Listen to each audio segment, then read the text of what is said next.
Hi, everybody. My name is Phil Blancato. I am CEO and president of Ladenburg Asset Management, chief market strategist for Mosaic. So there's something a little bit different today. Welcome to our weekly podcast. I've got some friends with me today, Ben and Loukas. Very exciting. As we get into the end of the year here, we thought it would be fun to mix things up a little bit. Have some guests come on that I get to work with every day. And, over the course of the year, we go over a lot of different topics here. We, as you know, for those of you who might read some of our information that we put out there, we work really hard at trying to give you information that's topical and relevant, present, if you will. So today I thought it would be fun to just kind of go back, maybe a look back at 2025 and some things that maybe the three of us saw together that are different individually for them. And then more importantly, just some thoughts on the overall kind of what's going on out there and topics that are relevant to them. So just so you know, Loukas Ganas is a relatively new member of our research team. Welcome to the team, Loukas. Very excited. Known Loukas for a long, long time, so very excited to have him here. And my old friend Ben Demis, married in 2025. Your talking point should be about how you got married, by the way. But besides that, long-term member of the team and CFA. So congratulations. I guess I'll start off with you, Ben. Just topically, when you look back at 25, was there anything that surprised you? Anything that caught you off guard when you think about the year that was, or it almost was? Well, I mean, and something that was kind of welcome surprise, I guess I would say, was the strength of the U.S. consumer, just kind of helping to hold up the economy effectively throughout the year. That was, we're at balance sheets in about as good a condition as we've had them, household balance sheets. And, despite the, challenges that we had with, relatively sticky inflation, the consumer just continued to spend, even despite saying that sentiment was, very, very low. You know what's funny? There's an article in the paper today in Sentiment. The headline is "Sentiment's still down," and yet the last print sentiment was up a little bit. Now, granted, it's down from 70 to 50, and it went back to 52. Why do you think, when you look at sentiment, folks care so much more about their political affiliation rather than true sentiment? Do you ever look at that? When Republicans are in power, Republicans love the economy. When Democrats are in power, Democrats, and vice versa, obviously, they don't like it when they're not in power. Is sentiment really important to you when you look at the overall economy? Not as much as the hard data and the actual consumer spending figures. I think that a lot of that is probably also kind of due to the media that we all consume, right? You tend to lean into the sources that you trust, and that exacerbates whatever thoughts you might have and feelings you might have about the economy at a given time. But no, I think the hard factual numbers are more important. I would agree with you. And I think when we look back at the strength of the U.S. consumer exemplified by consumer spending, all spending could exceed $1 trillion. Ben did a piece on this fourth quarter. And whether it was back to school or Halloween or just holiday spending in general, it turns out the Thanksgiving weekend of Cyber Monday and Black Friday exceeded all expectations. So really quite incredible. To your point, your consumers super strong. What surprised you about 25? Was there something that you're relatively new to us here? You graduated college and well, he's come in full steam and hot, and we appreciate that. Is there anything that, surprised you as being a member of our team here and looking at the economics of the world and what might have caught you off guard or something you would note? Yeah, so I guess the one thing that, just kind of looking back on the year, that really shocked me probably would have been the limited impact that tariffs did have initially on the economy, as opposed to how much the consumer was expecting it to have. And I feel like, and I hate to talk about tariffs as much as everyone's been talking about it throughout the year, I'd hate to bring it up again, but it's hard not to when expectations were going to be that it was going to have this massive impact. And I feel like a big reason behind why it didn't have the impact it did was because corporations made these adjustments relatively early where, they were reworking their supply chain and they were absorbing a lot of these costs. And the implication is that they have delayed pushing off some of these expenses down to the consumer. So I think in part that has been helpful in terms of not having too much of an impact, at least in the short term, on the economy as a whole. But I don't think the story is completely over there yet. I do think that there is like a possibility that these costs could come down to the consumer in the coming months as, these corporations, kind of run low on their inventories and they're forced to bring these costs down to the consumer. So I don't think that we're fully in the clear yet, but I was shocked at least on the initial impact that it had on the economy. And it's funny how it's faded from the headlines. That we end up in this scenario where surprisingly, we are not nearly as talking about it like we once were. And it was a really powerful article over the weekend about China and what China has done to the globe, about not being a good partner to the globe, about being really an export-driven economy and not really being concerned about the rest of the globe and what we import. So we end up with this scenario, what we import from them, what they import from us. We end up in this scenario where, in fact, China really had become a pariah on the global stage. Great story about Switzerland, I believe, or was it? No, it wasn't Switzerland. It might have been the Netherlands that bought back their own chip company, and they refused to sell the chips to China. Well, then China turned around and blocked all trade with them, so they had to acquiesce and go along with it. So surprisingly, China is this pariah that tariffs in themselves should hopefully realign the globe and be able to have manufacturing in their own country, the domestic country. And the reason why you want that is because it could pay jobs. And that's a storyline for it. Plus national security concerns as well. And that's what's true. The drug market or metals, lithium, and so on. We've had that conversation a lot throughout this year.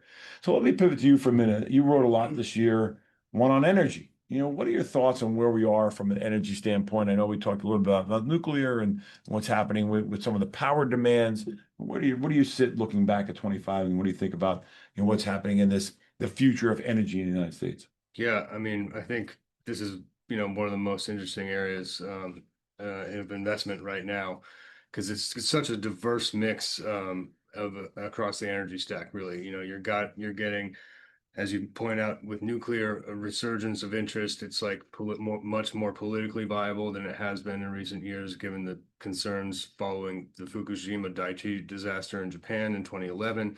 But we've all kind of come around and now thinking that this is potentially the best solution we have right now for green, not intermittent, cleaner energy that's domestically focused as well. So it covers a lot of those. Is uranium up for the year? I haven't looked. Uranium is up for the year. The production is up for the year. Capacity was relatively flat, frankly. We've got a lot of resurgent projects underway, but we haven't necessarily brought on a ton of additional nuclear power online quite yet. Yeah, that's going to take time. That's a 5, 8, 10-year project, depending on the size of the reactor where it's at. Yeah. What do we do about waste? Does that come up in any of these? All this euphoria around it. One of the reasons why it stopped years ago was waste. Has there been any movement on better, cleaner waste, or is it just about a storage issue still? I mean, the development of small modular reactors has really kind of changed the game. They have substantially less waste than a larger reactor, and that's where a lot of the investment, particularly from those tech giants, hyperscalers that are trying to establish their own power generation for their enormous data center capacity. That's where they're focusing their investment. Remember the story of 3 Mile Island being turned down because Microsoft needed the power working with Constellation Energy. So these are pivotal moments. And everybody, we talked a little bit about the grid power, right? We need 3 to 4% today is what data centers take, going to 10 or 12. I live in New Jersey, and our electric prices are up 19% year over year, and nationwide they're up 15 to 18, depending on where you live. Some states not affected at all if they make their own power, but states that don't make power, like New Jersey today, have to buy power from states that produce it, and that's really expensive. So this energy demand, I think, is a super cycle that we're beginning. Is it an investment theme at some point, you think? Oh, yeah, absolutely. I mean, I think the balance here that we have to figure out is that traditional fossil fuels are not going to disappear at the rate that was initially anticipated, right? Everyone got really excited about the green transition. Well, we're kind of paring that back now. When I wrote the white paper in January that we're referencing here, one of the largest commodity traders, energy traders in the world, Vitol, moved back peak oil consumption to 2040. And I think where we stand today, that number has even been pushed back to 2050. So traditional fossil fuels are not going away, but with all of the net zero initiatives from, I think, now 80 countries globally, the push to renewable, to integrate nuclear more significantly, are all going to be major factors going forward. The tearing down of the electrical grids domestically and globally. It's the need for 24/7 power. It's clean coal. Really cool piece I read last week about clean coal, and that's becoming potentially a thing with the filtration systems that they have. I mean, actually, I'm going to throw this. This is my favorite stat from the paper on nuclear, but the International Energy Agency reported that coal-fired power generation actually reached an all-time high remained the largest source of electricity globally and accounted for over 35% of total energy generation in 2024. So despite all this euphoria and moving towards greener sources of energy, coal is still significant. Still a dominant product. And it's not affecting today's weather in New York City because it was 12 degrees when I got up this morning at my house. I think it's about 18 now. I guess when you look at the future of energy, everybody, we're going through a period of time where I think energy, whether it's the boring old utility sector, those that embrace AI, or the rebuilding and creation of new power, to Ben's point, will be a monumental shift. And it's a little bit like 1975 to 1980. For those of you who remember, we were very heavily dependent on imported crude, which created a spiraling inflation scenario. Partially, that was part of the problem. Well, now it's going to be, how does the globe find power? And think about the Russia-Ukraine war, how it ties economics to what's happened in Europe. And Europe not being overly aggressive and trying to stymie that war out of the gates, the globe in and of itself. Who pays the penalty? The electrical bills in Germany today are twice that of the United States. And it's because they don't generate power. So fascinating topic. Loukas hit on tariffs a little bit, Ben. I don't want to lose you yet. The one thing that he had on is the current price. What do you think is the ultimate baseline tariff rate after doing some analysis here? Where do you think we finally end up on tariffs? Well, the current rate right now, average effective tariff rate that we place on others' goods is just over 16% on those enacted tariffs already. I think that we could see that come down a little bit further in the future. I mean, there hasn't been many developments since we published this paper in October, but we did see tariffs on South Korea, for example, come down in early November, down from 25 to 15%, similar to what Japan and the EU have, which is particularly critical for the South Korean car market. And we took airline parts down as well in those tariffs. So, those are pretty material. Yeah. Things that would directly affect the consumer are finally being rationalized, which I'm not sure why we didn't get there at the gates. Why would we tariff things we don't make? I don't clearly understand, but I guess we're getting there. Do you think the end result, and this is the hard part, and he touched on a little bit, is that we still have more to come on the overall inflationary impact of it? That this round one, in fact, Scott Bessent, the Treasury Secretary, came out this week and said U.S. GDP growth will still be 3% for the fourth quarter, in spite of the government shutdown and in spite of tariffs, which I think is a pretty bold, kind of statement, considering what's happened with tariffs, the mentality behind it, the front running of it affected GDP early on. That would mean the consumer really blows it out in the fourth quarter. Is there ultimately an impact still to come on tariffs and prices after we get through this front-loading burn-off inventory and have to start buying new stuff again in the first quarter of next year? I think so. I mean, Loukas alluded to some of the changes, readjusting supply chains, maybe sourcing more inputs domestically, that sort of thing. I think that has helped corporations and certainly benefited consumers because they haven't passed on quite as much. But a lot of the reason that they didn't pass those on was because they were just unsure of the environment and how they were going to, impact their bottom line. But yes, I think that now that things have kind of stabilized, and going forward, they might need to pass on some more costs. So we might see some inflationary pressure from tariffs next year. But ultimately, with gasoline prices being mostly down, interest rates coming down, at least now. I mean, I don't think they turn around and go higher, but if they go too aggressive too fast, they might. And for the U.S. economy hanging in there, the deflation aspect of AI and productivity, it doesn't seem like today. In fact, we've seen prices for imported American goods or consumption of imported American goods increase, while the imported goods have gone down, for at least for those that we do make. So that is a powerful component of it. Interesting to see that we're not yet done with tariffs, and here we are, not quite a year there yet, but February being right around the corner. Well, on the anniversary of it, I think we'll have a much better feel through the end of the first quarter as we settle this out, whether it's Switzerland that's finally settled or lots of Europe. I can't remember about Mexico and Canada, and that if we could build a united front just in the car industry alone, with China trying to dump their cars in the United States, I think that would be a very effective way of mitigating the Chinese impact, but still allowing U.S. industry to survive and grow. Remember, the depreciatory aspect of the bill, the ability to deduct all costs of new manufacturing facilities immediately for U.S. corporations, does mean you might get a manufacturing surge, and tariffs, I think, supports of that. And remember, we have also that Supreme Court decision coming in June next year as well. Yeah, tariffs. yeah. I forgot it was going to be that far out that the Supreme Court may unwind this. If I were trying to pay back $400 or $500 billion in tariff revenue, would be not fun. That would not be great for the bond market. Loukas, gold has been a surprise. Gold has rallied to, in fairness, if you're old as me, I'm 58. Remember gold has just recently passed an all-time high. The last time it was as high was in 1975. So you see this kind of after many decades of waiting, gold has become the number one asset class, up 50% this year and after 26% last year. So it's been incredible. Why did gold do so well? Why is it continue to be such a strong area of investment? Yeah, I mean, it's been a very impressive run. I mean, taking a look at the white paper that we wrote back in May, at that point in time, it reached a new all-time high of pricing around 3,500, and it was up over 20% on the year. And then you look at where it's at now, and that rally's really just continued. It's at priced above 4,000, and it's just recently reached 60% return on the year. So, um, I think part of it, it's been, well, at least the key drivers behind its performance have been central banks have continued to buy gold. Um, the uncertainty around geopolitical risk has been a pretty big factor as well. And then also the fiscal deficit and currency stability in the US has also been a pretty big factor there. But you take a look at it and So it's not inflation. It's not due to inflation like it was in 1975. This is due to all the reasons you just said. yes. And that's why I think a lot of signs have been pointing to it being more of a strategic asset as opposed to a momentum trade. And unfortunately, taking a look back at where it was in May and getting up to where it was in the middle of October, it had reached a high of 66%. And then we did see a bit of a drop off based off of geopolitical tensions with us and China kind of easing a little bit. But the climb back has accelerated very fast and we're back to 60% now. So, I mean, 60, wow.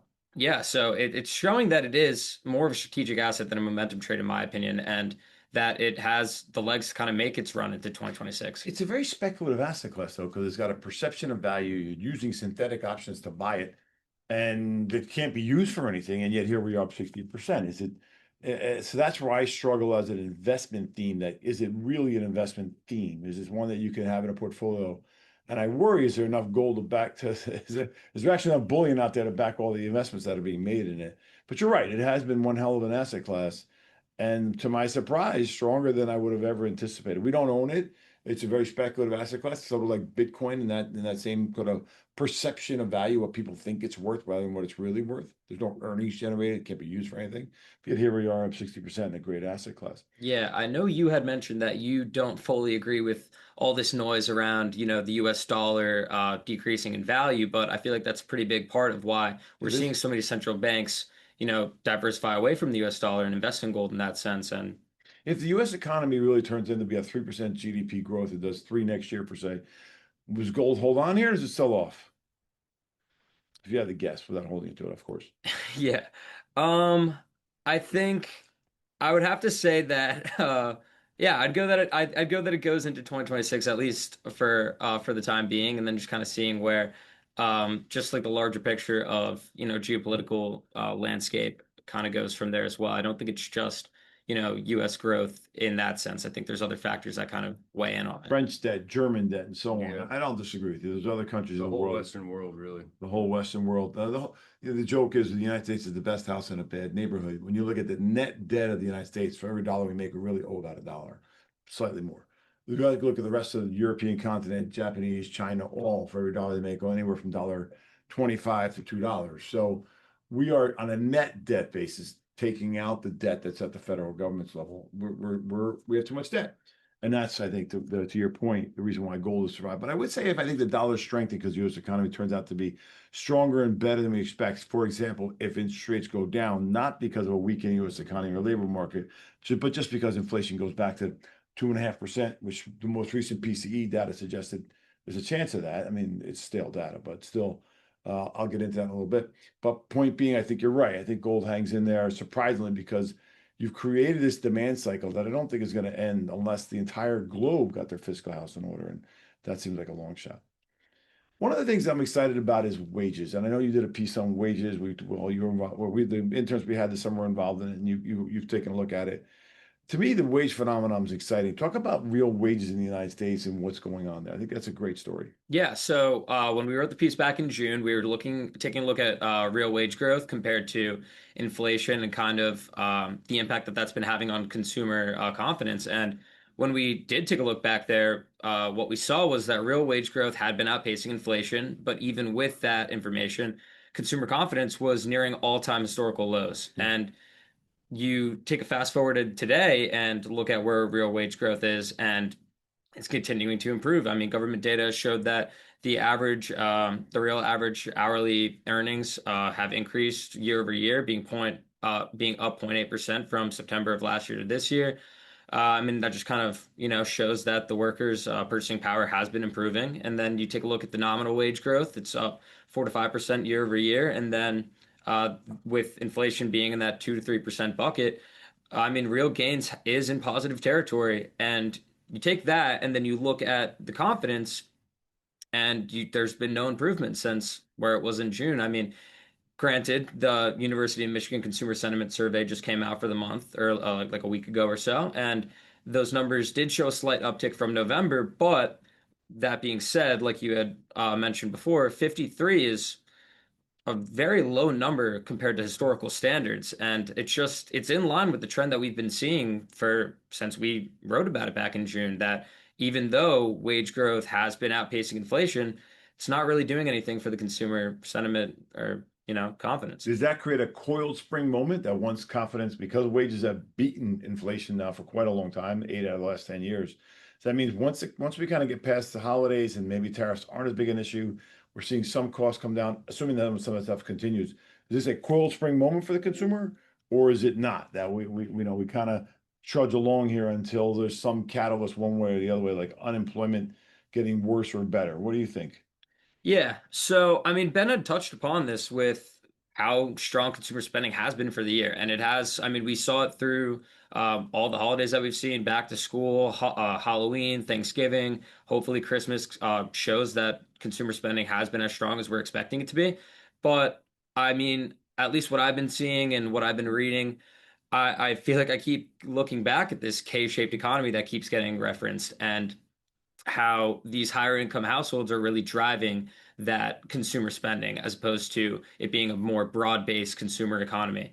So you take a look JP at Morgan just today said made that fact that it's been mostly the upper end consumer that's spending it. The wealthy United States, people over 70 have 1/3 of the wealth alone. So yeah, exactly, yeah. So you take a look at these high income households, and they're the ones that are, benefiting from wage growth. They're getting that asset appreciation. They're benefiting from these strong balance sheets. And as a result, they're the ones that are supporting travel, services, and just the higher end discretionary spending. And then you look at the other end of the spectrum, and it's the lower middle income households, and they're the ones that are really feeling the pressure of this economy. And as a result, they're, um, because of this pressure, yeah, you could take a look at real wage growth outpacing inflation, but at the end of the day, the confidence is low, and I think that can be, partially to blame for the really expensive for the essentials of housing, food, and Cars. insurance. Yeah, That's what I was going to Insurance. say. I think that, the fact that everything has gotten so much more expensive, right? Mhm. Even though you've seen some wage growth at the lower levels of income, you're not seeing the feeling better about it because, everything else has also gotten more expensive. we hit on some of the insurance, all those things. Houses all make a big difference beyond your Starbucks coffee for $8. I understand. I don't buy Starbucks coffee, but it's under $8. That's insanity to me. I mean, so you're right. The lower end consumer is just hanging in there, and I would argue long term, assuming this wage growth stays above the rate of inflation for at least a few more years, I think ultimately we'll get to a better, stronger U.S. consumer. Today, the U.S. economy is significantly bigger than the rest of the world. The consumer is the most driving powerful force of the total global economy. But you need 100 million people who are just hanging in there to do better than just hang in there. And that's going to take Exactly. time. As we wages grow and prices go lower, I do think eventually housing gets fixed as the boomers exit their homes. I do think with the generational wealth transfer long term will make an impact. But for today, I think your point is spot on. All right, something fun. A shout out of the week or a shout out of the year can be anybody you want to give credit for, or a personal thing you want to mention, like your beautiful wife, or both. That's where I was going to go with this. Getting married this year was a definite highlight for me, and Great wife. She's a great cow. I happened to marry a lovely lady. Her name is? Her name's Leah. Very excited to make this official. We've been seeing each other for a while, so putting a smile on her face and having that amazing day with friends and family was my highlight for the year. Waiting to be Uncle Phil, but so far no announcements on that one yet. So we're disappointed. Lucas, what do you got for me? Yeah, I mean, there's nothing like the holidays. I love me and all my siblings just all out of the house now. So the holidays is really the only time that we're all, under the same roof again. So it's really a special time for me. Love spending time with family. Had the opportunity to actually take my girlfriend to see the Rockefeller Center tree now that we are two What's her blocks name? away from it now, Carly. Charlie? And we saw that for the first time after dating for 6 years. So finally crossed that one off the bucket list. And yeah, waited in a 2 hour line for lobster mac and cheese at Bryant Park. So there you go. There you go. But yeah. 6 years. Oh, I don't know if there's anything shiny under your Christmas tree, but I'm not touching it. Let that one go. Thank you for joining me today. Happy holidays. Did a great job. Welcome to the team, Lucas. Thank Man, as you. always, Cool. killed it. Now get out of here. I got to wrap this thing up. Okay. All right.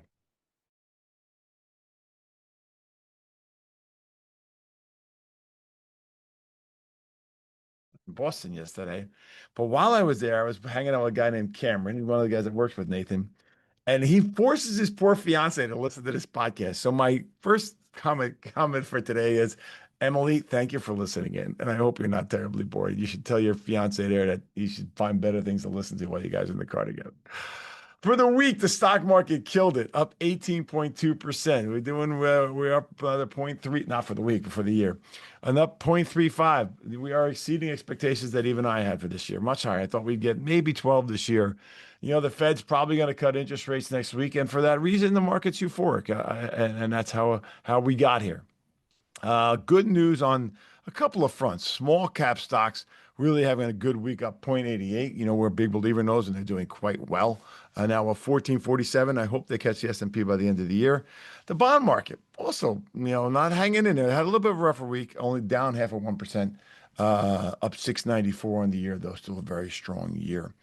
Some of the points the guys hit on are very relevant to what's happening over the course of the year.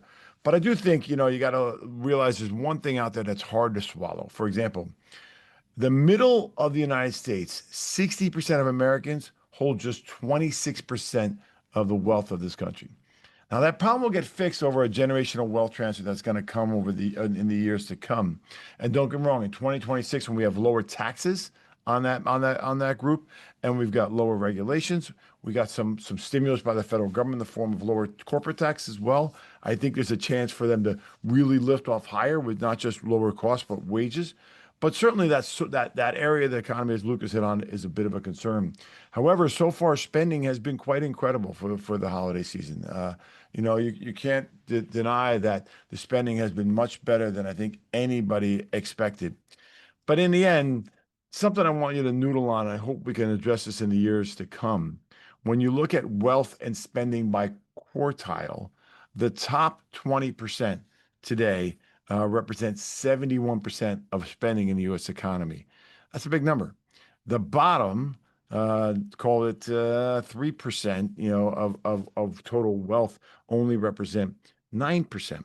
So put a different way, the middle today, which represents 52% of spending in the U.S. economy, only own 26% of the wealth in this country. So that's tough. Why? Well, it's decades of the government spending money on the U.S. economy has boosted people with hard assets, whether it's a home or the stock market. Those who didn't have it didn't have that same success. And at its core, that's where the things we ran into this issue, this call it quote unquote, K-shaped recovery that you hear so much about. And I do think it's relevant that I do think we have to be aware that this is gonna be an overhang on the U.S. economy. Can inflation go low enough on things that matter to that 60%? I think so. I think that's a possibility, but there's much more to come on that front, whether we can get there or not. We had some good data releases last week. One of the things that I saw that came out when I was excited was the famous PCE. And I talk a lot about PCE. You might get bored with that. Personal consumption expenditures. And why I care about that is when it comes to PCE, it really is the gauge that the Federal Reserve spends most of their time on. So why is that important to me? It's important to me because if what they're thinking, I'm thinking. Why? Because the Fed's due to cut next week. If the Fed cuts, this market hangs in there, it gets what it wanted. Top, it doesn't go a lot higher because it's already been baked in this price. But I do think we're in a scenario where probably more than likely we'll see success in the rest of the year. Why do I care about that? We don't want to sell off now. My Christmas Eve dinner's coming, and I'm famously responsible for frying the calamari, and I don't want the market falling apart on me on Christmas Eve. That's a pain. So not like 2018, which was my concern. Remember, I mentioned that a few times. PCE last week came in, and prices were only up 2.8% year over year. Now that number's a little stale because this goes back to numbers that we were supposed to get back in October. So I'm a little concerned about the staleness, but it was in the right direction. It didn't surprise to be worse.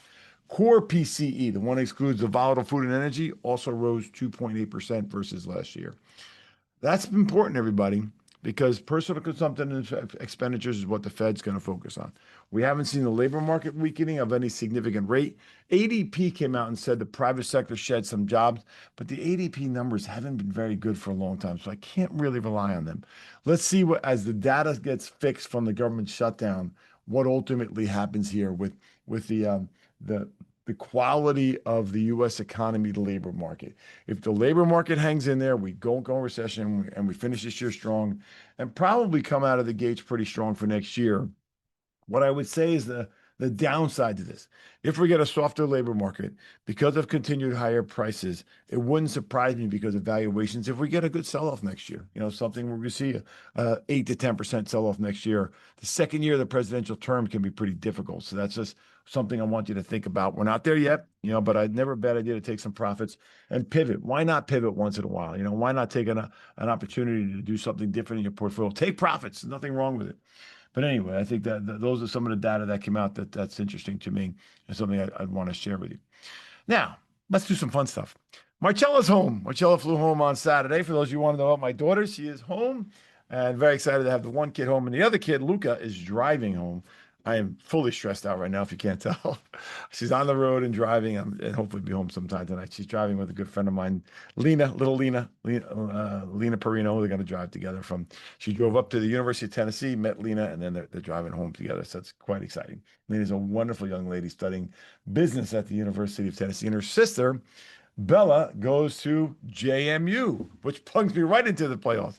JMU being one of the teams that makes the college football playoffs, and Notre Dame is out. Woo! That's a lot of controversy.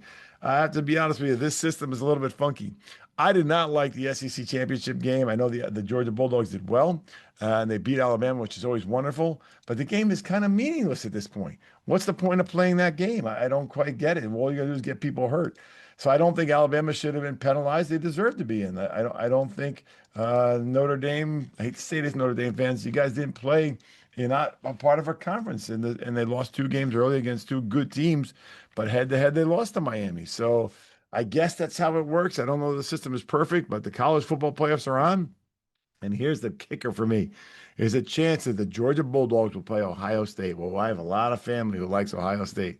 My sister's top of the food chain there, and oh boy, there may be a collision course coming in my family between Ohio State and Georgia. And Ohio State's one darn football game. I know they got beat by Indiana. I don't know. I don't think their heart was in it. I'm not believing that Ohio State gave us their best the other night. That's a pro team out there. But it could be coming. Some fun headlines I saw over the weekend I think are interesting. The first home has been issued occupancy in the Palisades. How cool is that? It's nice to see that a 4,000 square foot home on 915 Kagwa Street, if I can get that right, built by Thomas James Homes, is going to be occupied soon.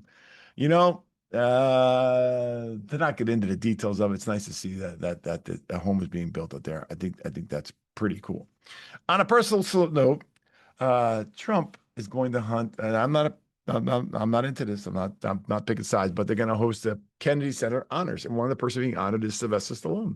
I'm a big Sylvester Stallone fan. Hey, I'm an Italian kid from Jersey. I can't help myself. I think that's pretty darn cool that Sylvester Stallone is going to get honored. There's a new car going to come to the United States. The Key car, KEI. It's a miniature car made by Japan.